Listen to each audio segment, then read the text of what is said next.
Bonjour à tous, ici Pauline Roche. Bienvenue sur ma chaîne dédiée à la santé et aux avancées fascinantes en biotechnologie. Si vous êtes curieux de découvrir comment ces innovations transforment notre bien-être et notre avenir, n'hésitez pas à vous abonner pour ne rien manquer. Prêt à en savoir plus? Bonjour Allons-y! à tous, et bienvenue sur ma chaîne. Aujourd'hui, je vais aborder un sujet qui nous touche tous, l'oubli au quotidien. Nous avons tous connu ces moments où nous cherchons nos clés ou oublions un rendez-vous.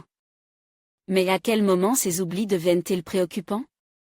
Dans cette vidéo, je vais partager avec vous des signes à surveiller, des conseils pour mieux gérer notre mémoire, et des informations sur quand il est temps de consulter un professionnel.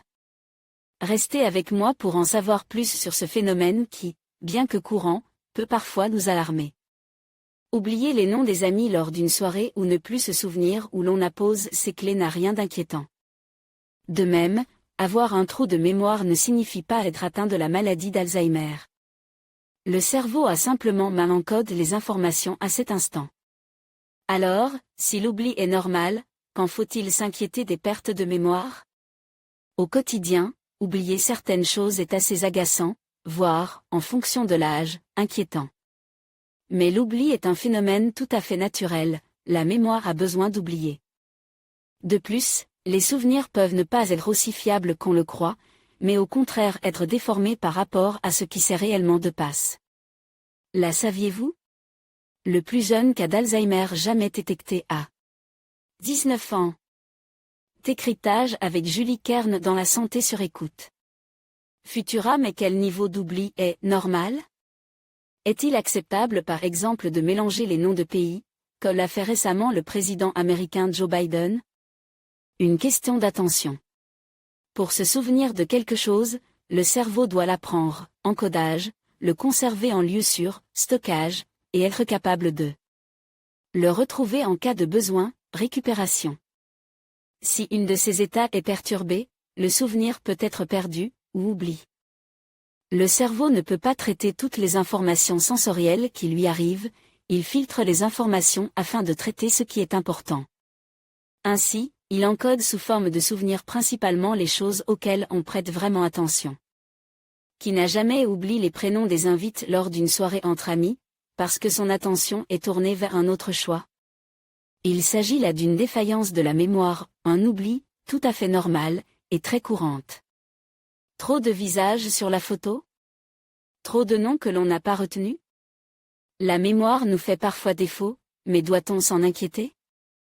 Gilles Angédo, Adobe Stock. Les habitudes et les conventions peuvent aider à contourner ce problème. Par exemple, si on range toujours ses clés au même endroit, nul besoin d'encoder à chaque fois une nouvelle information pour les retrouver.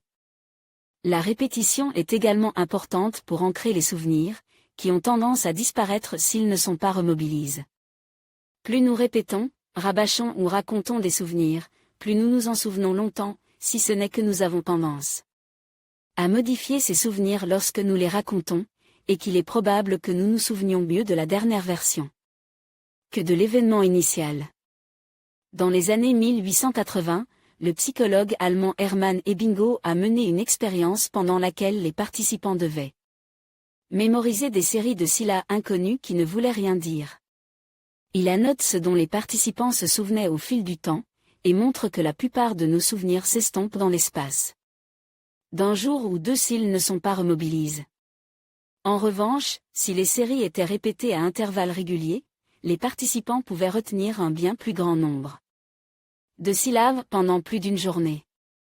Ces répétitions volontaires, qui permettent de mieux se souvenir d'une chose, provoquent parfois l'oubli d'une autre. Nous pouvons ainsi encoder l'endroit où la voiture est garée en allant faire des courses, puis l'oublier, en nous sommes occupés à répéter d'autres choses, la liste de courses à ne pas oublier, par exemple. Cet exemple permet d'illustrer une autre caractéristique de l'oubli, la capacité à oublier une information particulière tout en se souvenant, globalement, de l'essentiel. S'il est parfois impossible de se rappeler précisément où est garée la voiture en sortant du magasin, on sait souvent si elle était à gauche ou à droite de la porte-porte, sur le bord du parking ou vers le centre, ce qui permet de la chercher dans une zone relativement définie. L'impact du vieillissement. En vieillissant, les gens s'inquiètent davantage de leur mémoire. Il est vrai que l'oubli devient plus prononcé, mais cela ne signifie pas forcément qu'il y a un problème. Plus le temps passe, plus il y a de choses dont nous devons nous souvenir. Nos expériences passées partagent de nombreux points communs, et il peut être difficile de distinguer différents souvenirs. Par exemple, si vous n'êtes allé qu'une seule fois en vacances à la plage en Espagne, il est probable que vous vous en souveniez avec une grande clarté.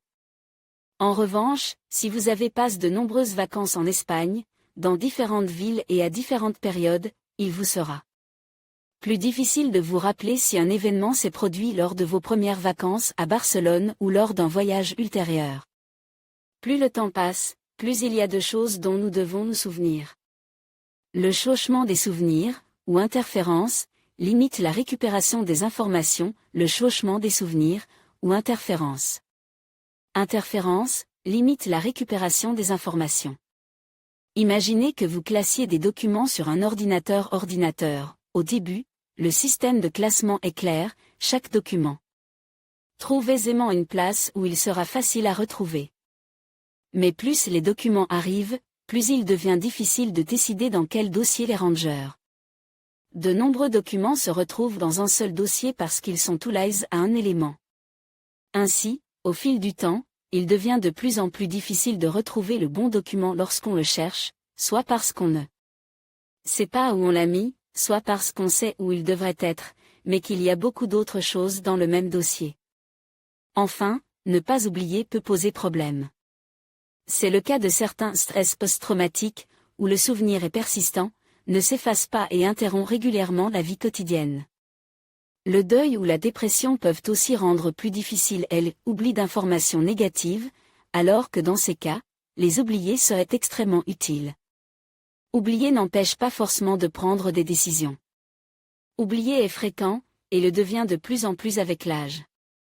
De plus, oublier des noms ou des dates, comme l'a fait Joe Biden, ne nuit pas forcément à la prise de décision.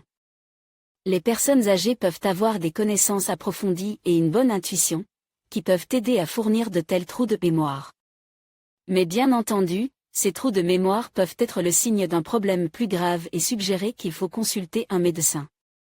Le fait de poser la même question à plusieurs reprises par exemple peut dévoiler que l'oubli est plus qu'un problème de distraction ponctuel au moment d'encoder la réponse. De même, oublier son chemin dans des endroits très familiers peut révéler une difficulté à utiliser les indices de l'environnement pour se souvenir et se repérer. Et si oublier le nom d'une personne au cours d'un dîner est normal, oublier comment utiliser sa fourchette et son couteau ne laisse pas. En fin de compte, les trous de mémoire ne sont pas nécessairement à craindre, il faut s'inquiéter s'ils deviennent extrêmes. En conclusion, il est normal d'oublier certaines choses au quotidien, surtout dans un monde aussi chargé que le nôtre. Cependant, il est crucial de rester attentif aux signes qui pourraient indiquer un problème plus sérieux. Si vous constatez des oublis fréquents qui affectent votre vie quotidienne, ou si vous ressentez des changements dans votre mémoire ou votre comportement, il est recommandé de consulter un professionnel de la santé. Prendre soin de sa santé mentale et cognitive est essentiel pour vivre sereinement. Merci de nous avoir suivis, et n'hésitez pas à partager vos réflexions sur ce sujet.